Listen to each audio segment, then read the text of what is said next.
네, 안녕하세요. 오늘 Can I use 뷰3 실무자가 바라본 뷰3로 발표를 진행할 장기효입니다.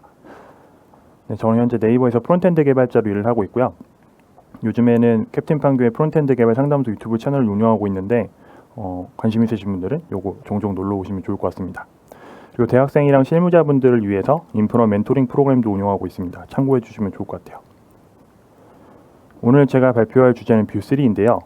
뷰3라고 했을 때 실무자분들이 느끼는 부분들 그리고 입문자분들이 느끼는 부분들에 대해서 얘기를 해보려고 합니다. 네, 뷰3의 등장인데요. 작년 9월 18일에 원피스라는 이름으로 뷰3가 출시가 되었습니다. 3.0 원피스가 이제 되는데 이 3.0의 특징은 타입스크립트가 좀 더 잘 결합이 되어 있고 그 다음에 새로운 API들이 추가가 되어 있는데 어떤 부분인지 같이 보도록 하겠습니다. 먼저 강화된 타입스크립트 지원인데요. 앞에 보시는 것처럼 뷰3의 내부 타입 선언 파일들을 보면 훨씬 더 세부적으로 타입들이 선언되어 있고 그걸들을 인풋을 해서 저희가 사용하는 레벨에서 사용할 수 있게 되었습니다. 이게 뷰2로 타입스크립트를 개발해 보신 분들이라고 하면 타입 비교가 확실히 더 많이 되실 거고 이런 측면에서 타입스크립트가 더 잘 지원되고 있다라고 보시면 될 것 같아요.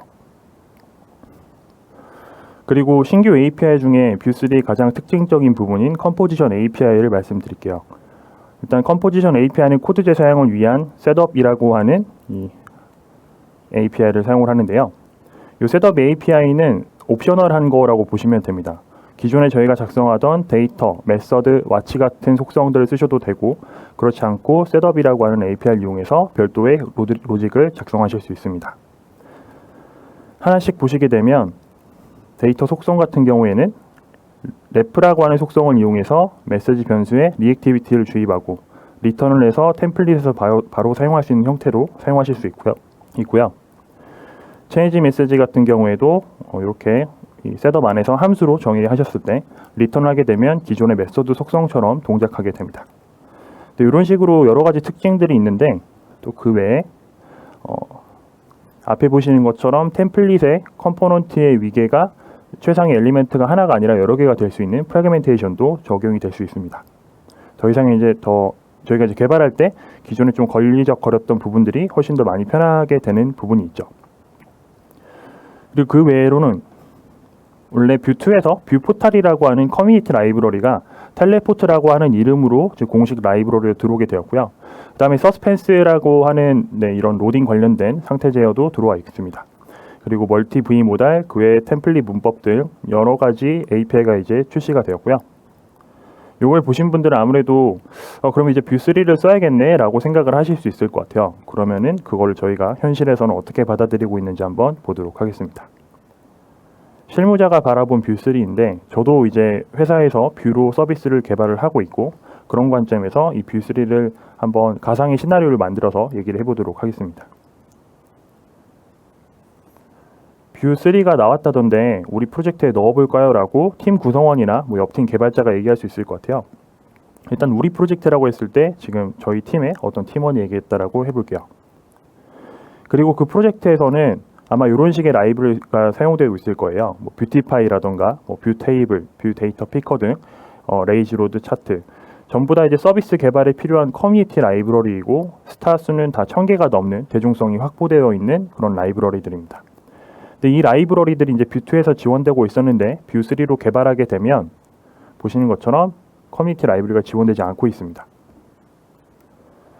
그러면 이걸 봤을 때 좀 더 도전적인 생각을 하는 분들, 그러니까 새로운 기술에 대해서 빨리 더 받아들이고 하고 싶은 분들은 그럼 라이브러리를 다 걷어내고 뷰3로 새로 짜보죠 라고 생각하실 수 있을 것 같아요. 라이브러리에 익숙하기 때문에 이제 그 라이브러리에 의존하지 않고 스스로 로직을 구현할 수 있는 수준이기 때문이죠. 근데 여기서 단순히 저런 용기만 가지고 현실의 문제를 해결할 수가 없었던 게 올해 4월에 벌써 한 반년 정도가 됐는데요. 에바뉴가 RFC 채널에다가 i11을 뷰3에서 지원하지 않는 건 어때? 라고 제안을 했습니다. 앞에 보시는 이 RFC는 Request for Comment의 약자로 Vue.js가 라이브러리 발전 방향을 사용자들과 논의하는 채널이라고 보시면 되고요. 보시는 것처럼 뷰3의 i 지원하는 플랜을 좀 드롭하는 건 어떠냐라고 얘기를 했을 때 사람들의 반응이 되게 뜨거웠습니다. 그 이유가 뭐냐면 작년에 작년에 마이크로소프트에서 작년이랑 올해 사이였던 것 같아요. 마이크로소프트에서 IE 지원을 내년 6월에 종료하겠다라고 얘기를 했죠. 그래서 그런 측면에서 봤을 때 더 이상 이제 전 세계 커뮤니티적으로도 IE에 대한 수요가 많이 가라앉고 있었고, 그런 시장을 고려했을 때 에반유도 뷰 3에서 IE11을 지원하기에는 브릿지 코드라던가 유지보수에서 좋지 않다라고 판단했던 것 같아요. 그래서 이제 그런 얘기들을 사용자들에게 물어보고 제안했을 때 사용자들의 반응도 대부분 다 공감이었던 것 같습니다. 그러면 이제 다시 프로젝트로 돌아와서 실질적으로 라이브러리는 다시 쓸 수 있지만, 제작성을 할 수 있지만 아직 IE라고 하는 브라우저를 지원해야 된다라고 하면 이런 부분 때문에 쉽게 뷰3를 적용할 수가 없겠죠. 그리고 그러면 뷰3를 지원하지 못하니까 뭔가 도태되는 게 아닌가라고 하는 생각할 수가 있는데, 앞에 보시는 것처럼 포커스 온 백포트 컴패터블 피처라고 해서 기존의 뷰3의 장점이라고 앞에서 보여드렸던 타입스크립트와 컴포지션에 대한 내용들을 모두 다 뷰 2.7에다가 강화시켜 주겠다라고 얘기를 하고 있습니다. 그래서 어떻게 보면은 뷰2로 서비스를 운용하고 계신 분들한테도 뷰3의 장점들을 충분히 사용해 볼 수 있는 계기가 될 것 같아요. 요 앞에 말씀드렸던 것들은 오른쪽 아래 링크가 있는데요. 요걸 좀 더 자세히 보시면 좋을 것 같아요. 그리고 요렇게 IE11을 사용하고 있는 그 유저들을 배려했던 이유는 아무래도 이 산업 분야별로 금융업계라든가 교육업계 그리고 공공기관에서는 IE를 필수로 지원해야 되는 실정이기 때문에, 그런 측면에서 아까 말씀드렸던 컴포지션이라든가 타입스크립트 지원을 강화하는 부분들을 모두 다 지원하겠다라고 얘기를 하고 있죠. 마찬가지로 아래 링크에 좀 더 자세한 내용들이 있습니다. 네, 이제 한 줄 요약해드리면 이번 챕터에 제가 말씀드렸던 거는 이미 운영 중인 서비스 그리고 IE가 필요한 사이트는 뷰2로 개발해야 되는 게 오늘 뷰.js 커뮤니티 현황이라고 보시면 될 것 같습니다. 이 여태까지 발표를 드렸을 때 아마 고민이 되시는 부분이 있을 것 같은데, 특히 입문자 분들에 대한 고민을 얘기를 해볼게요. 난 이제 뷰.js에 관심이 생겼고 이제 뷰.js를 배우려고 하는데 그럼 나는 뭘 배워야 되나요? 라고 궁금해하실 수 있어요. 뷰2가 있고 뷰3가 있습니다. 아이폰이 최근에 또 이제 최신 모델로 나왔죠. 아이폰이나 그 다음에 iOS 버전은 최신으로 쓰는 게 좋습니다. 근데 뷰도 동일할까요? 뷰 같은 경우에는 현재 당장 배워서 쓸 수 있는 뷰2를 추천합니다. 그 이유는 첫 번째로 npm 다운로드도 볼게요. npm은 노드 패키지 매니저로 전 세계 자바스크립트 라이브러리를 다운로드 받을 수 있는 사이트입니다. 명령어로 라이브러리를 다운로드 받기 때문에 모든 데이터가 다 투명하게 관리가 되고 있어요. 앞에 보시게 되면 이 뷰.js 2점대 버전과 그 다음에 3점대 버전의 이 통계를 볼 수가 있는데요. 제가 이 발표 자료를 준비했던 9월 15일 기준에 일주일치의 다운로드량은 약 19배 정도 차이가 됩니다. 뷰2가 87만 정도, 그 다음에 뷰3는 5만이 채 되지 않았었어요. 그래서 이렇게 거의 압도적으로 뷰2가 현재 실무에서 많이 쓰이고 있는 버전이라고 보시면 되고요. 두 번째는 뷰스쿨의 해외에 있는 교육기관이라고 보시면 되는데 꽤 인지도가 있는 기관입니다. 저도 개인적으로 강의를 많이 하고 있어서 뷰스쿨이라든가 뷰마스터리 같은 사이트를 많이 말씀을 드리는데, 뷰스쿨에는 또 재밌는 아티클들이 많아서 배울 수 있는 자료들이 많이 있습니다. 그 아티클 중에 하나에 보시면 뷰2와 3를 2021년에 선택한다면 어떤 걸 배워야 되나 이렇게 얘기를 하고 있어요. 이미 자신들이 다 결론을 내려놨는데요. 보시는 것처럼 너가 일단 2021년에는 뷰2를 써야 돼. 만약에 서비스 개발을 하고 싶으면. 그러니까 서비스 개발자한테는 뷰2를 쓰라고 얘기를 하고 있죠. 좀 더 자세한 내용들도 이 아래 링크를 참고해 보시면 좋을 것 같습니다. 자, 그러면은 저희가 데이터와 그 다음에 어떤 글들을 통해서 현재 실정을 좀 파악을 해봤는데, 그러면 이번에는 좀 더 코드 레벨로 들어가서 뷰2와 뷰3의 차이점을 한번 코드 레벨에서 보도록 하겠습니다. 앞에 보시는 기본 문법은 뷰.js 개발하시게 되면 기본적으로 배우게 되는 데이터와 메서드를 의미합니다. 왼쪽에 보시는 코드가 간단한 메시지를 하나 선언하고요. 그 다음에 그 메시지를 변환할 수 있는 메서드를 선언해서 화면에서 이렇게 사용하게 됩니다. 자, 이거를 뷰3 코드를 보시더라도 동일한 코드가 있는 것을 아실 수가 있고요. 이거 하나씩 비교를 해보면 데이터도 뷰2, 뷰3 모두 동일하게 선언하고, 그리고 메서드도 change message라고 하는 메서드를 동일하게 선언해서 템플릿 표현식에서 사용할 수 있게 됩니다. 그리고 이번에는 컴포넌트를 볼 텐데요. 리액트도 그렇고 뷰도 그렇고 모두 컴포넌트 기반 라이브러리이기 때문에 컴포넌트의 등록이라든가 사용하는 부분이 되게 중요합니다. 뷰2와 뷰3 코드를 비교해보면 마찬가지로 동일한 컴포넌트를 들고 와서 등록하고 표현하는 것까지 다 동일한 코드를 쓰고 있고요. 그리고 컴포넌트의 프롭스를 내려서 이벤트를 올려서 받아서 처리하는 부분들까지 모두 다 동일한 코드를 쓰게 됩니다. 다만 한 가지 차이점이라고 볼 수 있는 부분은 요 앞에 보시는 것처럼 뷰3에서는 define component라고 하는 API를 쓰게 돼요.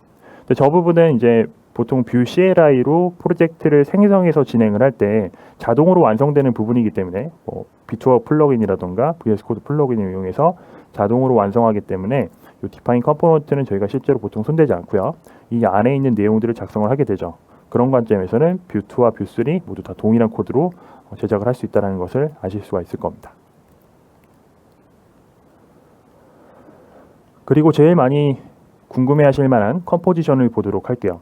컴포지션이 뷰3의 특징이라고 말씀드렸는데 사실 컴포지션은 뷰2에 원래 있었던 라이브러리이고 그거의 사용성을 인정받아서 뷰3에서 코어 랩으로 들고 갔던 그런 라이브러리라고 보시면 됩니다.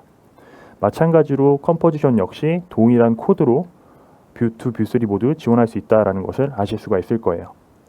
한 가지 차이점 정도면 뷰2에서는 뷰 오거니제이션 밑에 컴포지션 API를 들고 와서 설치를 해서 그걸 이제 사용하는 부분, 그리고 뷰3는 코어 내부에서 디파인 컴포넌트로 들고 와서 바로 쓸 수 있는 부분이 차이점입니다.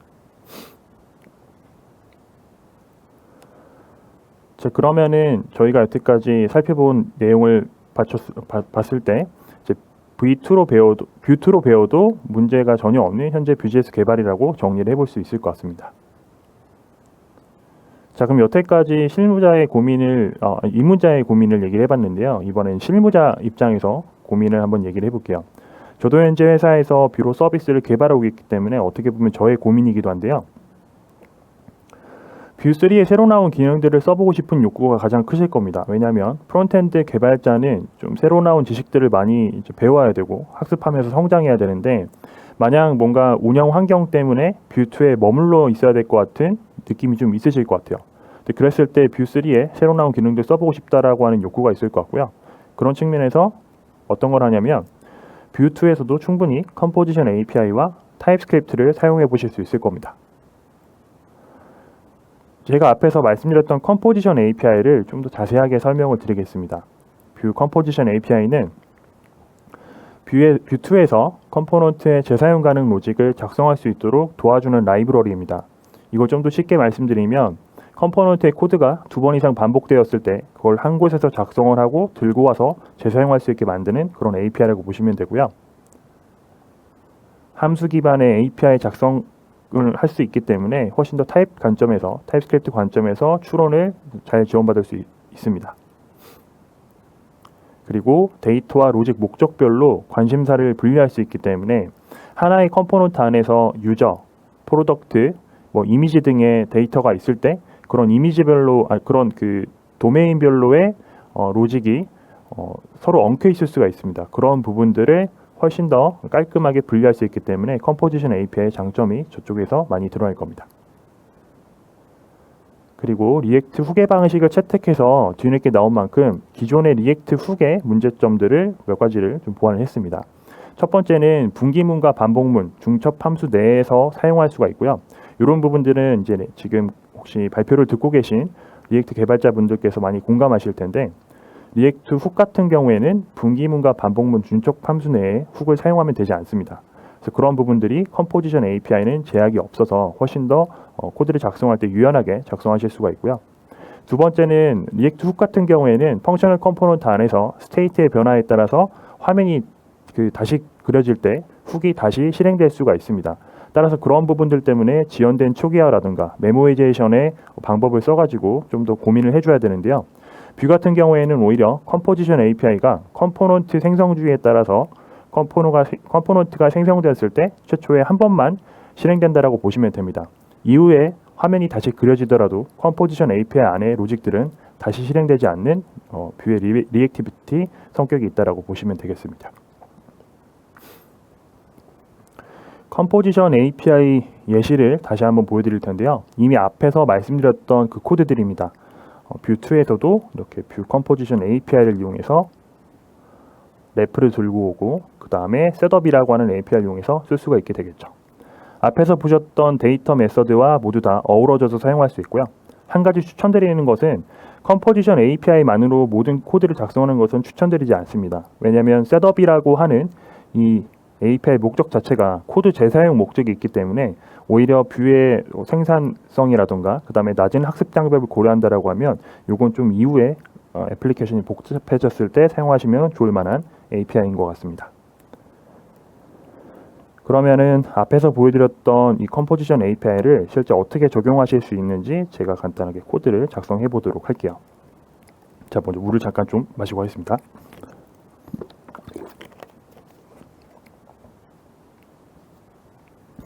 앞에 보시는 화면은 간단한 로그인 폼을 제가 이렇게 들고 왔고요.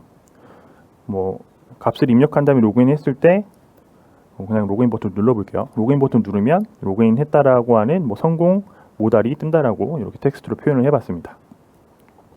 자, 저 부분이 이제 모달은 일반적으로 애플리케이션에서 가장 많이 쓰이는 UI 요소이고 공통적으로 쓰이는 요소이기 때문에 보통 믹스인이라던가 하이오더 컴포넌트를 이용해서 보통 재사용 많이 하고 있을 거예요. 그랬을 때 저거를 컴포지션으로 어떻게 분리할 수 있는지 같이 코딩을 한번 해볼게요. 먼저 유즈 모달이라고 하는 코드를 하나 작성을 해보겠습니다. 이 유즈 모달이라고 하는 것은 컴포지션 함수인데요. 여기다가 유즈 모달 오픈이라고 하는 것을 동일하게 아래 이 데이터와 같이 선언을 했고요. 래프를 이용해서 펄스를 하게 되면 저 래프는 이렇게 뷰 라이브러리 내에서 꺼내가지고 사용하면 됩니다.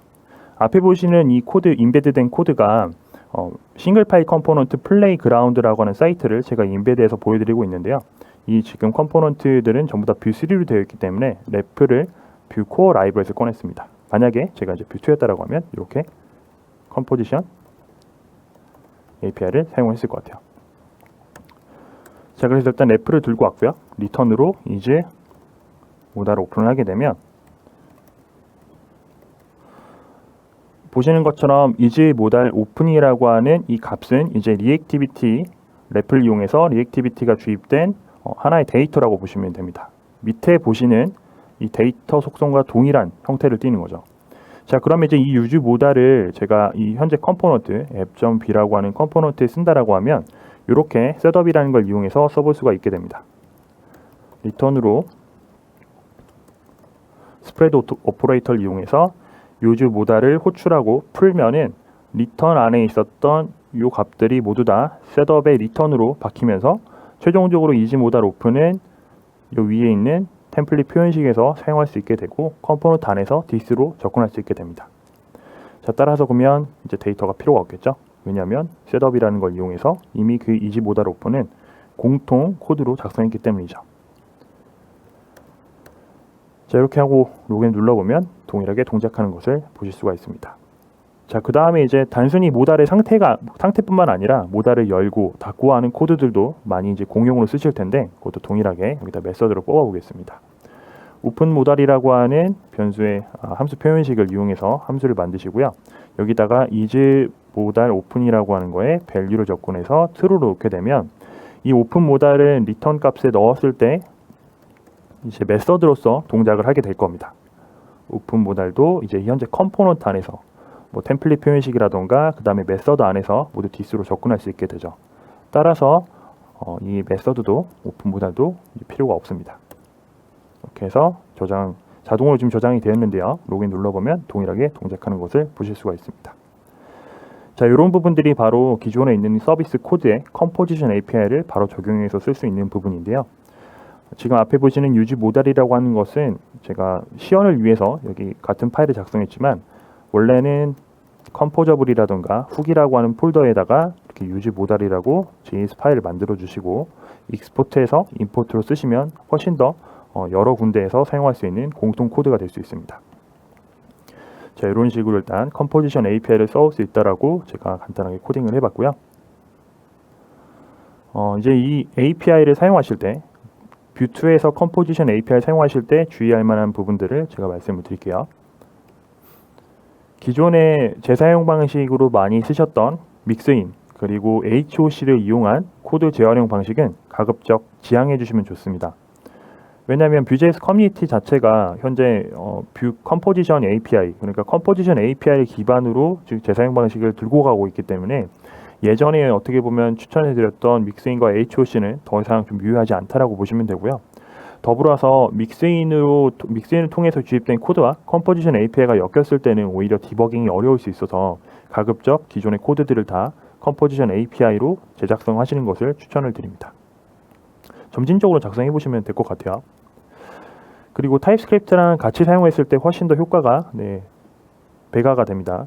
보시면 훅에서 정의한 파일을 컴포넌트 안에서 재선언했을 때 덮어 쓰는 실수를 피할 수 있고요. 요거는 이제 그 자바스크립트로 작성했을 때는 변수를 다시 선언할 수 있기 때문에 사실 저 부분이 코드 레벨에서 좀 보여지긴 어렵습니다. 다만 타입스크립트를 썼을 때는 코드 레벨에서 ESLint를 통해 가지고 잘못된 코드들을 바로 잡을 수 있기 때문에 실행하기 전에 먼저 코드 레벨에서 확인할 수가 있어서 훨씬 더 사용성이 뛰어납니다. 그리고 리액티브보다는 랩라고 하는 속성, 조금 전에 보여드렸던 속성을 지향하신 것을 추천을 드리고요. 그 측면은 또 어떤 측면이냐면 일단 랩라고 하는 것은 이 리액티브보다 조금 더 API가 간결한 부분이 있습니다. 그래서 랩 같은 경우에도 보통 프리미티브 타입을 이용해서 많이 선언을 하실 텐데요. 리액티브를 쓰시게 되면 보통 객체에 네스티드 되는 형태로 많이 작업을 하실 텐데 그렇게 하게 되면 이제 뷰.js 애플리케이션이 복잡해졌을 때 훨씬 더 리액티비티 캐비엇이라든가 그런 부분에서 어려운 부분이 있어가지고 랩 속성을 쓰시는 것을 좀 추천드립니다. 그리고 당연한 얘기겠지만 뷰 컴포지션 API는 뷰2에 있었던 내용입니다. 뷰2에 있었던 라이브러리여서 뷰3에서 제공되는 API가 모두 다 지원되지는 않고요. 그래도 이제 굳이 비교를 하면 뷰 컴포지션 API 뷰2에서는 95 정도 제공이 되고 뷰3에서는 100 정도 지원된다라고 보시면 됩니다. 자, 이 부분이 이제 이 뷰 유즈라고 하는 라이브러리를 보시면 얼마만큼 호환이 되는지를 아실 수가 있을 텐데 뷰 유즈라고 하는 라이브러리는 뷰2와 뷰3 모두 사용할 수 있는 컴포지션 라이브러리입니다. 총 148개 정도의 util API가 지원되고 있고요. 오른쪽에 보시는 것처럼 현재 스타 수가 약 5,700개 정도 될 정도로 사용성이 꽤 있는 라이브러리들이라고 보시면 됩니다. 그리고 이제 util 함수 중에서 util API 중에서 웹 API라던가 애니메이션, 일렉트론, 파이어베이스 라우터 등등의 어떤 그런 성격을 가진 util 함수들을 모두 지원하고 있기 때문에 관심 있으신 분들은 컴포지션 라이브러리 사용하실 때 이 뷰 유즈도 살펴보시면 좋을 것 같습니다. 그리고 또 다른 장점이었죠. 가장 중요한 포인트였는데 뷰2의 타입스크립트 지원에 대해서 한번 살펴보겠습니다. 왼쪽에 보시는 코드는 뷰 익스텐드로 작성한 코드입니다. 뷰 익스텐드로 작성을 하는 것이 좀 더 이 뷰3의 방향성과 맞기 때문에 클래스 문법보다는 뷰 익스텐드를 이용해서 객체 문법을 지향하시는 게 좋고요. 그 이후에 가장 첫 번째는 이후에 뷰3의 생태계가 충분히 성숙해졌을 때 기존의 서비스 코드를 뷰3로 마이그레이션 하기도 훨씬 수월하고요. 그리고 클래스 문법 같은 경우에는 뷰.js가 쉽게 시작할 수 있다라고 하는 장점이 있는데 그런 장점을 어떻게 보면 좀 의미를 퇴색시키는 좀 더 추가적인 문법들을 배워야 합니다. 따라서 뷰 익스텐드로 하시게 되면 타입스크립트의 기본적인 내용만 알고 있을 때 쉽게 뷰.js의 타입스크립트를 적용하실 수가 있을 겁니다. 타입스크립트 또 장점은 앞에 보시는 것처럼 메시지라고 하는 데이터를 문자열로 선언했음에도 불구하고 중간에 저 문자열을 다른 타입으로 시도한다거나 할당한다거나 저렇게 했을 때 코드 레벨에서 타입 에러를 미리 볼 수가 있어서 잘못된 타입으로 인한 그 어떤 실행 시점의 에러들을 해결해 줄 수가 있습니다. 그래서 저런 부분들이 미연에 방지할 수 있다고 보시면 될 것 같아요. 오류를 미연에 방지할 수 있다. 그리고 타입스크립트 설정 파일에 no implicit this 옵션을 꼭 true로 추가를 해주셔야지 이 싱글 파일 컴포넌트 내에서 타입 추론이 정확하게 일어나고요. 두 번째로는 컴피티드 속성, 반환 타입은 꼭 정의를 해주시는 것을 추천드립니다. 컴피티드 속성의 반환 타입을 정의하지 않으시면, 꼭 지정하지 않으시면 이게 컴포넌트 내에서의 타입 추론이 제대로 일어나지 않기 때문에 꼭 추가해 주셔야 되고요. 물론 타입스크립트 관점에서 자동으로 타입스크립트 컴파일러에 의해 추론되는 부분들은 꼭 정의하실 필요는 없지만 컴퓨티드 속성은 꼭 예외로 정의를 해주셔야 됩니다. 그리고 스토어라든가 기타 타입들은 모두 선언 파일을 하나 정의해서 그쪽에다 관리하시는 것도 프로젝트 관리 차원에서 좋으실 것 같습니다.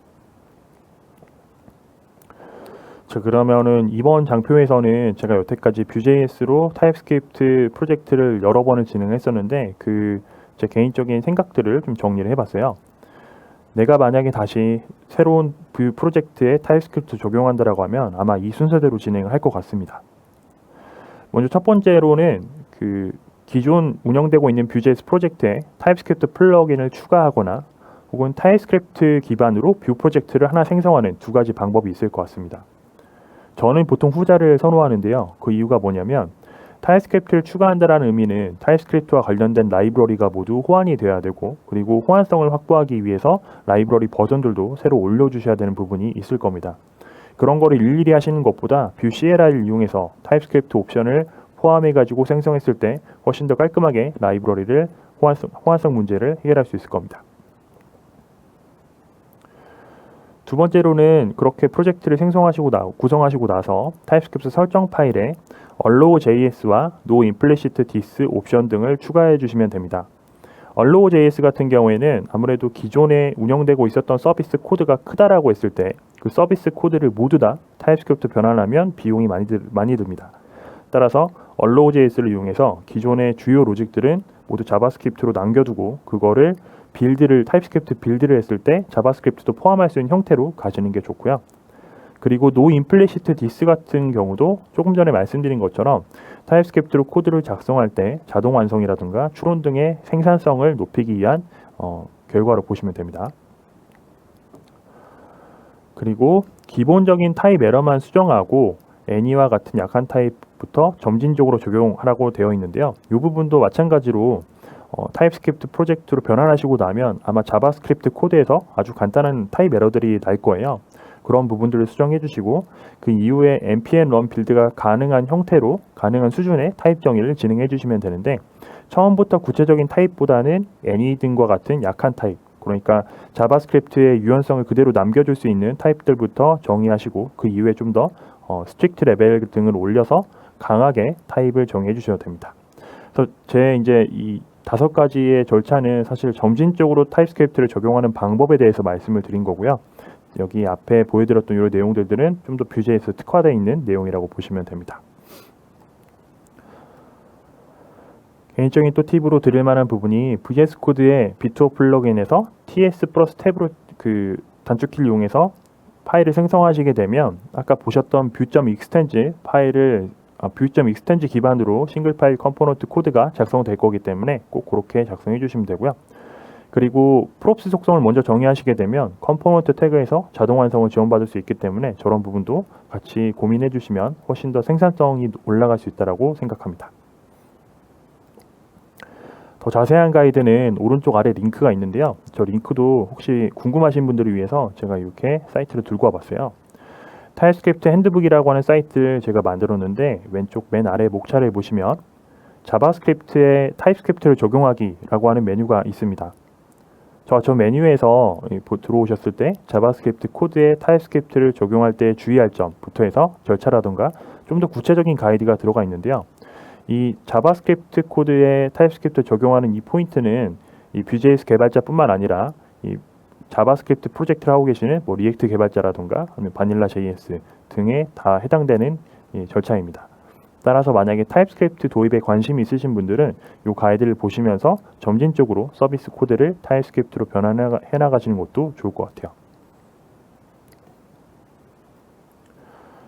자, 정리해 보겠습니다. Vue2에서도 사용할 수 있는 Vue3의 장점들을 저희가 봤고요. 컴포지션 API와 타입스크립트 모두 Vue3에서만 쓸 수 있는 게 아니라 원래 Vue2에서도 잘 쓸 수 있었고 앞으로도 더 지원이 강화될 것이다 라고 보시면 될 것 같아요.